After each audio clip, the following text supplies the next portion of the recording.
Today we're going over a TikToker named Julio. No, that isn't a dox. He said his name on TikTok to his first name. Since it's a TikTok, we'll be going over multiple videos of his. The first video is titled, "They won't ban shirts like this, but God forbid I say a word in the comment section, my account is gonna be on lockdown, broken heart emoji." Yes, that's the full title. Anyways, let's get into it. Would you buy a shirt that says, "I paused my lolly pornography to be here"? Yes. I'll give you a second to think. Probably not, right? No, I think I would. Most people are gonna say no. I was doom scrolling, and I come across this fucking post of a TikTok shop ad that's selling a shirt that says, and I quote, "I paused my lolly pornography to be here." And I thought to myself, okay, well, this is AI generated. So there's no way if I click on the shop link, it's actually gonna show that on the shirt, right? It's literally the same thing, except they crossed out lolly pornography. So it's like, I paused my, don't worry about that last part. This better be good. Bro, I'm not the first person to come up with this mind-blowing take, but TikTok moderation is not the greatest. Yeah, it's not, but this doesn't fall under the same category of bad moderation. Lewd, suggestive shirts have existed for a long time now. But I guess since it's not a safe, edgy thing, suddenly it's bad. In fact, it's a little bit far from great. How the fuck do you let this shit onto your platform? Okay, correct me if I'm wrong. I'm not an extremely well-versed person in the anime space. Then why make videos on anime to begin with? If you're so misinformed, then why not keep your hat out of the ring? But is lolly pornography not just CP? It's not. CP involves real children, not anime girls. Am I missing something here? Is that not just illegal? Legality does not equal morality. Genuinely, what are we doing? You know what's even more sad? If you look at the shop link, 22 people already bought the shirt. 22 souls have been reaped. 22 people have been sent to eternal damnation. Who bought this? Why would you buy this? Under what circumstances do you need to buy a shirt that says, "I paused my lolly pornography to be here"? Hanging around the house, hanging around with other adult friends, just in case you want to wear something lewd and edgy, anything really. Oh my goodness, bro. This is just sad. I'm glad you're offended. And wouldn't you believe it, Julio made another video on lolly. This time not directed at TikTok shop. The video is titled, "I know this tweet is pretty old and plenty of people have already dunked on him, but I feel it's only right I join in on the hate train because this dude is a bum." You know what? Maybe you're right about TikTok moderation being crap. Because you blatantly admit to being a part of a harassment campaign in your title. Also, how would you know if he's homeless or not? And if he was, how does that put you in the right? If anything, that makes you seem more like an asshole. Anyways, let's get into it. It really does surprise me how many people are just undercover pedophiles, and I want to dedicate today's post to one of the worst takes that I've seen in my life. This genuinely might be bottom 3 takes in existence, and it's this post on Twitter. And it goes something along the lines of, "Oh, normies hate on anything that's unconventional. This is Miss Kobayashi's Dragon Maid drama all over again." Yeah, it is. Also, liking fictional content isn't pedophilia. And the post is basically saying that the design that you're seeing on screen is actually a very well-designed character, but the normies are like, "Yeah, this is the fucking worst design ever." Yep. Bro, that is a toddler with boobs. That's a baby. That's a fucking child. It's a lolly. It's not real. Real children don't look like that. What is the amazing character design that's going on here? Cute colored hair, oh by lolly. Need I say more? And what boggles my brain even more is not the fact that he backed down after getting a bunch of hate, he doubled down. If he doubled down, quote unquote, then how is that backing down? Why would he change his opinion to conform with normies? He replies 2 times directly under that tweet on some, "If you're gonna throw a little temper tantrum every time you see something on the internet you don't like, then you're a baby, and you shouldn't be on the internet." Bro. Yeah, you are, and you shouldn't. You're the one advocating for this pedophilic-ass character design! Anime girls aren't pedophilic. What the hell? The drawings for that post state that she is a half succubus. A succubus! Do you know what those are? Do you know what they have to do to survive? And you're calling this shit good character design? What the fuck is wrong with you? I mean, if you really think about it, that makes it more clever. Succubi are usually mature, tall, dominant women, but having one that's small and cutesy breaks conventional norms. Bottom 3 takes on the internet. Take this dude's phone away. Imagine advocating for 1984 rhetoric because of takes on the internet. And don't let him get anywhere near anyone below the age of 8. I can't wait until a lawsuit happens where a fellow cool Cunny Club member sues someone for calling them a pedophile for defamation and wins. Imagine how great that would be. People would actually set a standard that you can't just call someone a pedophile over fictional content. Next is a video I found browsing his page organically when I was linked to his channel. This time he picks a fight with People who use spray tan. Yeah, such a hot button social issue. I mean, being an anti isn't better, but like, why?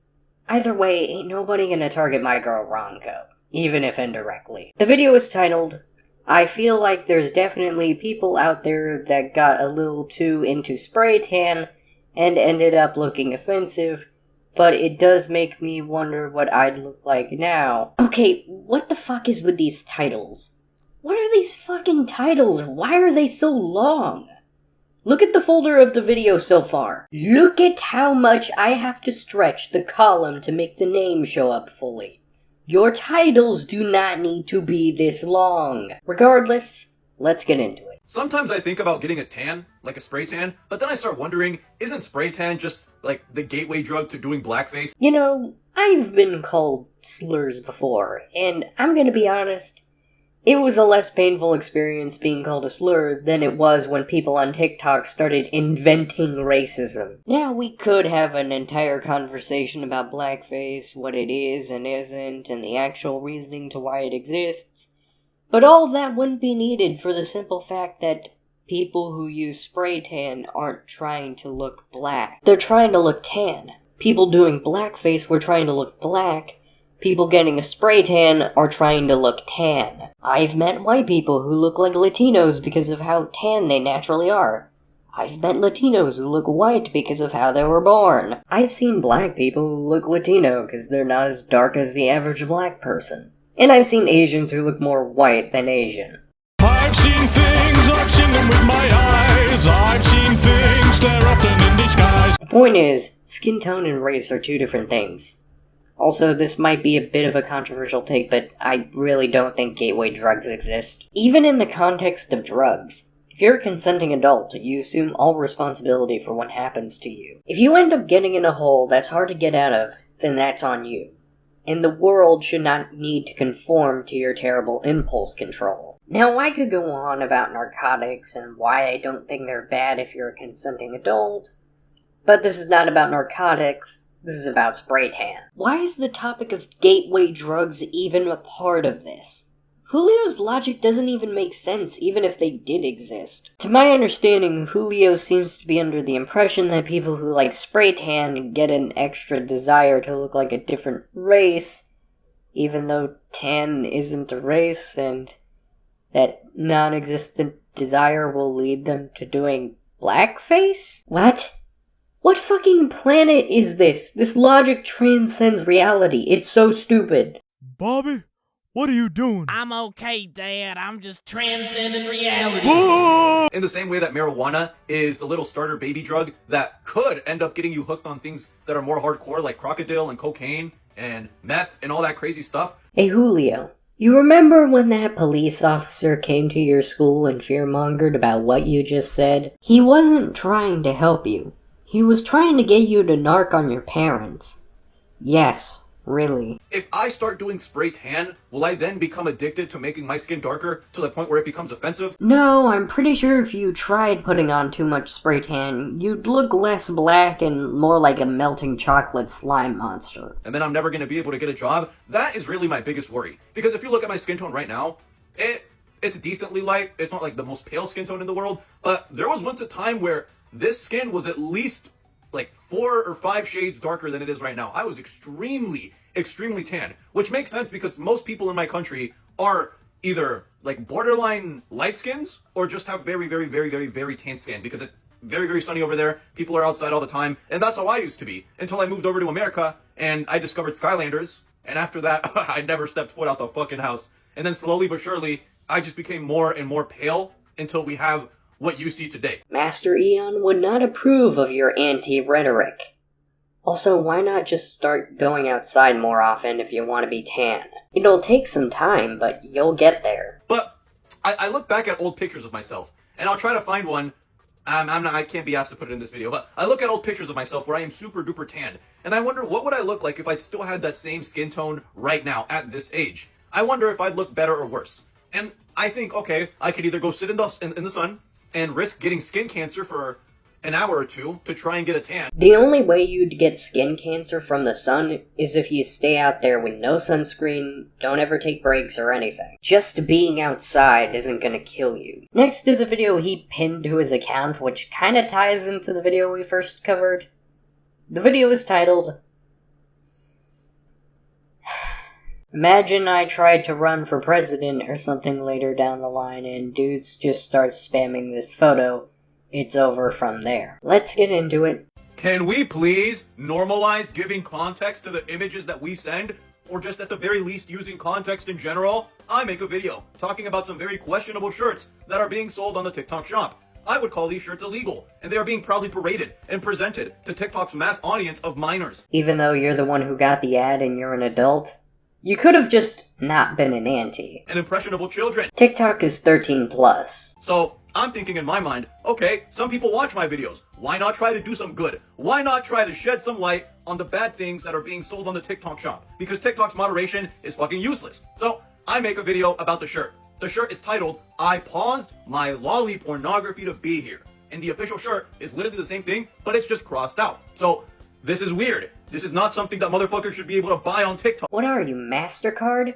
Who's to say what I as an adult should be allowed to buy? Make a video about it. Why is the top comment on one of my videos an out of context screenshot with the title and my face on it? Look, I know how it is when people take things you say out of context, but you kinda brought it on yourself by not attempting to not give them ammo. The comments on this video are literally proof of this.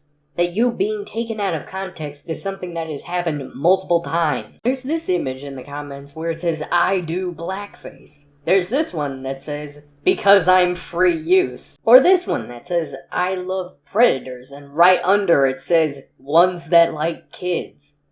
Here's one that says, "Money for backshots," and "This is the fucking face you're making." And this one I found where it says, "Predators are goated."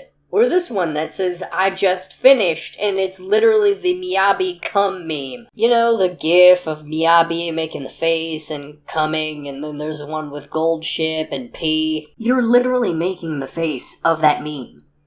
Now, for the record, these are out of context, so I'm not making any accusations, but it feels like you're baiting this intentionally. So much for getting a job. Like, why do you even have this lyric thing over your speech? Why not just put the full sentence there? This video is not a song. It does not need the segmented sing-along shit. Next, we have a video where Julio is gonna tell us the best insult of all time. So are we talking about preference, or are we talking about popularity? If we're talking about preference, I might have to get back to you on that, as that's a bit of a hard question. But if we're talking about popularity, I'd say fag is the best insult. It's been used since the beginning of the internet and even before. But after the internet happened, it skyrocketed in popularity. Fag is so much of a good insult that it's even in other insults. Moral fag, new fag, normal fag, fur fag, feather fag, and a bunch of others too. So if we're talking about the number one insult on the internet, it's probably fag. But let's hear what Julio has to say. The video is titled... Actually, no, I'm not going to read these longest titles. I'm just going to put them on screen. Let's get into it. Usually, insults on the internet are not that funny because 90% of the time, someone's just going to call you a slur or tell you to kill yourself. It used to be that way, until political correctness happened and now we can't have fun things anymore. But one new internet insult that's become pretty popular over these past few weeks is Israel GPT. Oh my god. This shit is actually fucking hilarious. What the fuck does that even mean? Israeli GPT? That's just a combination of words with no meaning. Actually fucking hilarious. Every time there's a show or a person or literally anything you don't like, just start your sentence off with Israel GPT. Generate me something that all the IDF soldiers will love. And that shit fucking gets me every single time. That doesn't make sense? That's just a bunch of words with no meaning. It's not really that funny. I know for the longest time, if you criticized anything about Israel, you'd immediately get lumped in with the fucking neo-Nazis. But it's gotten to the point where Israel is so comically evil that it's a non-partisan issue to call these guys the bad guys. Okay, this I kind of agree with. Keyword. Kind of.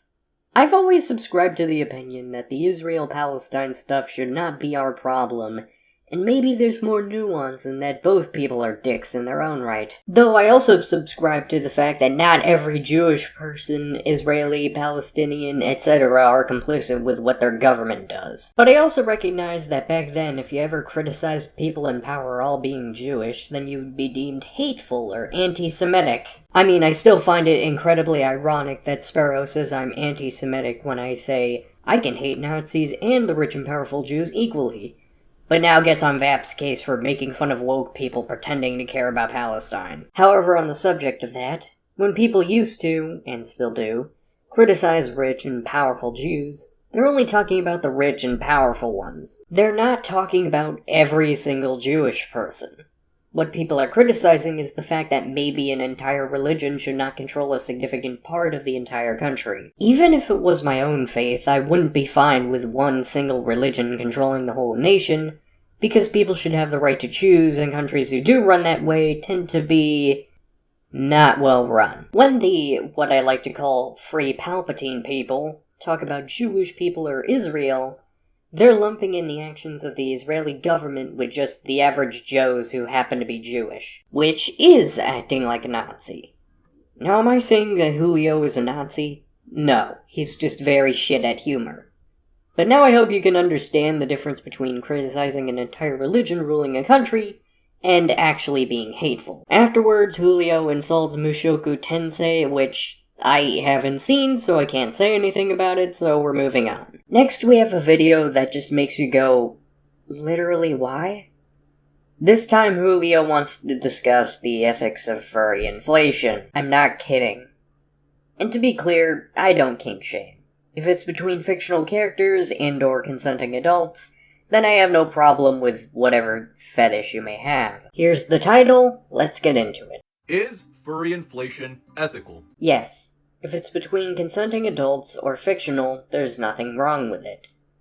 So then Julio explains what furry inflation is, as if an internet user somehow doesn't know that, so I'm skipping ahead. This art form is commonly seen as a fetish of sorts. Many people will commission it purely for the sake of jerking off to it.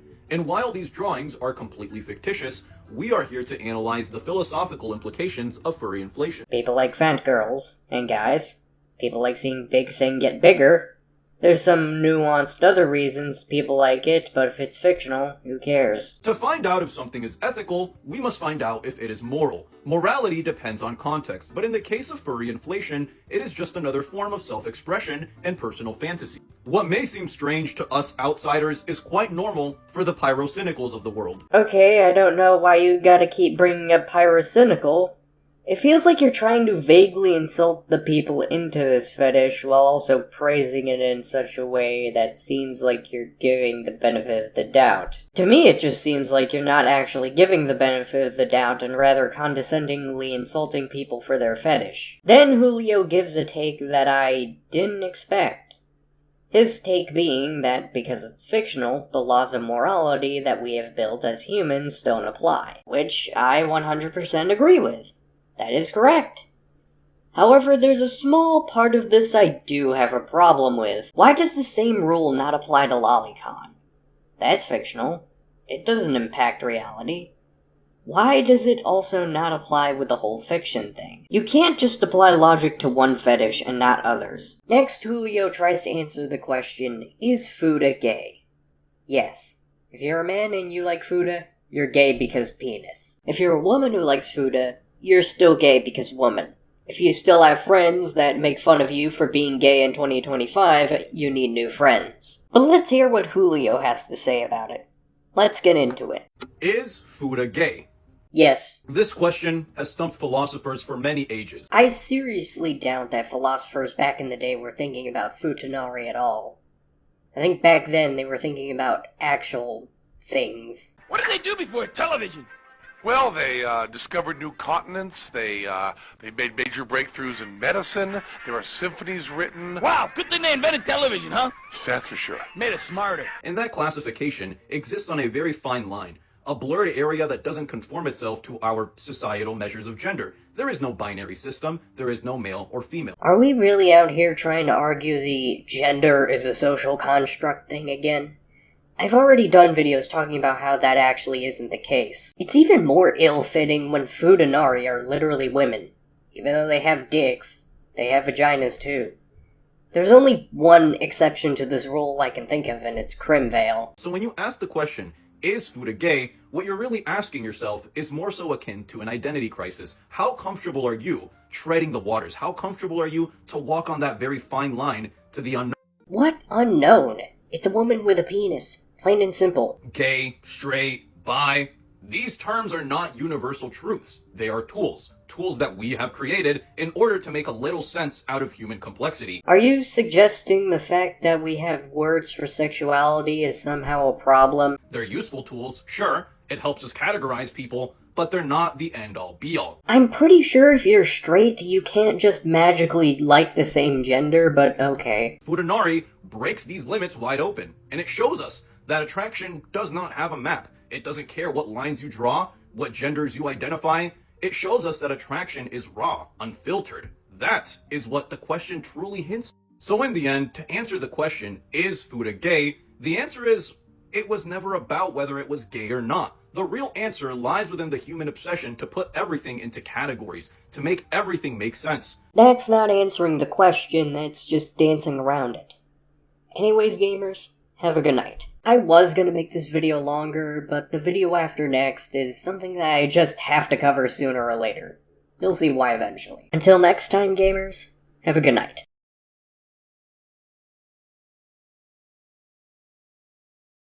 So am I. So am I. So am I.